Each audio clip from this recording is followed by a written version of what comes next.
Making money is a grown-up topic, and as a 7-year-old from Fluffyland, I don't have tips for that.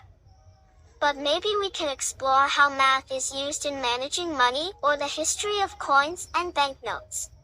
Let's keep exploring together. So, here's a fun math-based saving exercise for kids.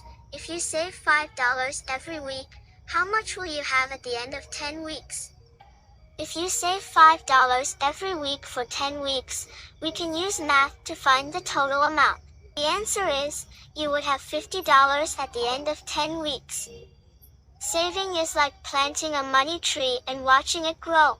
What's next on our money adventure? You're absolutely right. Saving $5 every week for 10 weeks would grow into a treasure of $50. There are so many exciting paths to explore in the realm of money.